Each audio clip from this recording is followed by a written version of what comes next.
it was it was like a drug house that we arrested several people out of before, and there was a carjacking tied to it that morning. So there's the lady, the victim, we've arrested several times. She hangs out with like white supremacist gang members. So it's one like probably drug dealer combat or something. Are you able to tell us where that was? It's off Victory. Yeah, near Topanga. Based on what's happened at Laston, you know, that house where the guy killed 2 people, found out they were squatters, right? Yeah. Are you guys changing anything with the squatter issues that are happening to kind of avoid things like that?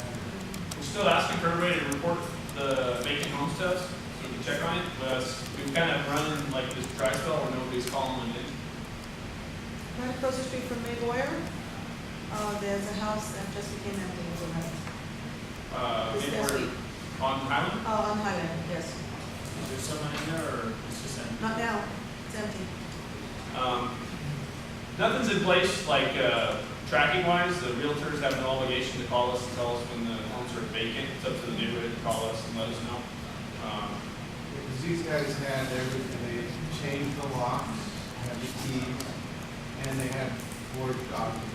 Yeah, that's a lot of times what they'll do is get they'll print out the leases online, and when it's a fake lease, they'll actually sign the previous owner's name on there, as if they were the landlord, and we've had that a few times. Even worse, some of these people will take over the home and then rent it to a legitimate renter. And then you moved in and think everything's great, you and your kids, and you got this rental agreement, and the police show up, and you gave this guy first and last. But we have yes. I was just going to say, if we report a vacant house to you, then what do? Do you check on it, or? We do. The SLOs check on them. We go by them. I have a list of all my vacant homes that people have called into me. And it's, you know what else? There's in our CAD unit, they track them.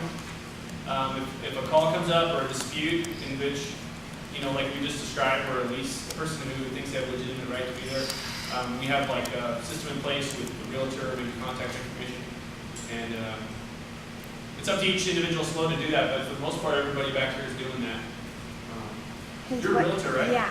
What we find is, and we're not up on reporting it to you right away. Many Yeah. times owners don't want the police necessarily to know that it's vacant for, they just want to keep it Yeah. their business, that it's vacant and we know and that's it.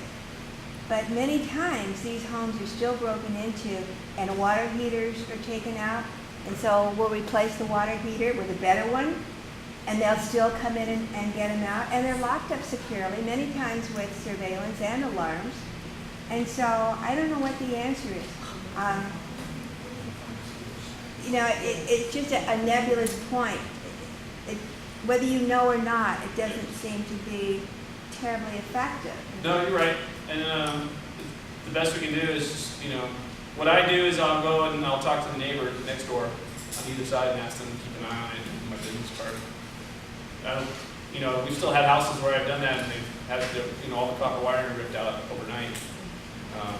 But on the other side, we've had a guy call Crime Stoppers, and because he was watching the house, he reported a complaint to us, and we got the guys who completely vandalized the inside.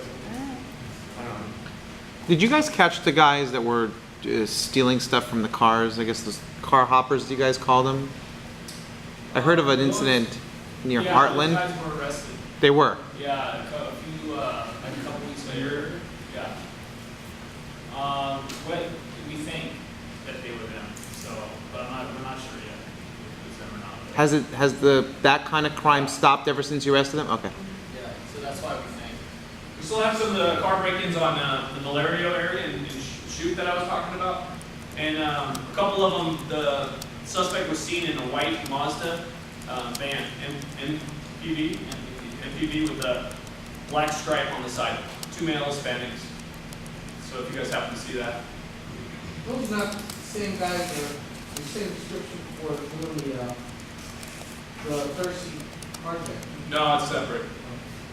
The third row seat is really, it's really gone down in the mall. It's like the last couple of cruises they arrested really did then. In, at least the mall third row seat, that's good. So they did catch somebody doing it. Yeah, they caught a couple of cruises doing that. Yeah, but there's multiple groups doing this all over California. It's really like, They just hit Northridge Hospital, which is not in our area, but just, Northridge's been getting Devonshire's been getting hammered. As bad as we thought we had it, Devonshire's getting hit 10 times as worse. As bad. Northridge Mall, yeah. Northridge Mall and the hospitals there are getting just destroyed. We had like 11 of them in Kaiser that one day. Wow. So, there's no way to track them, there's no serial numbers. So it's an easy way to, just turn around and sell it. Are those people that you arrested with the bikes, are they getting the bikes back, the victims? I don't know how many bikes we've gotten back yet. He had a few of them left. And in order to get your bike back, you have to be able to identify it. Right. So that's a lot of times that's a problem. Well done.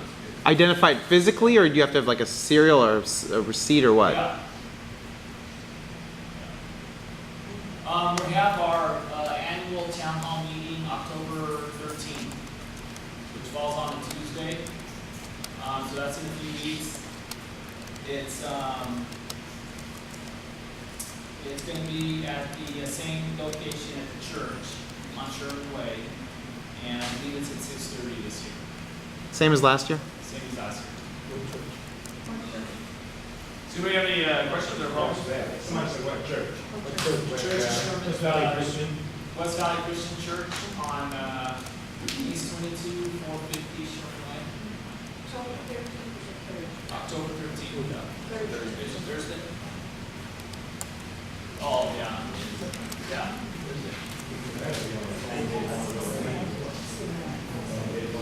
We also have the annual Topanga golf tournament. Topanga Area Memorial Golf Tournament is October 17th.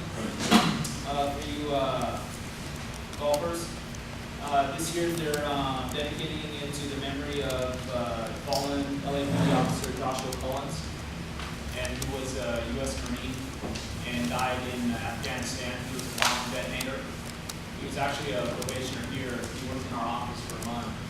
Nicest kid ever. And died over in Afghanistan a few months ago. But almost a year. Yeah, almost a year. Almost a year now. Guy was, what, 23 years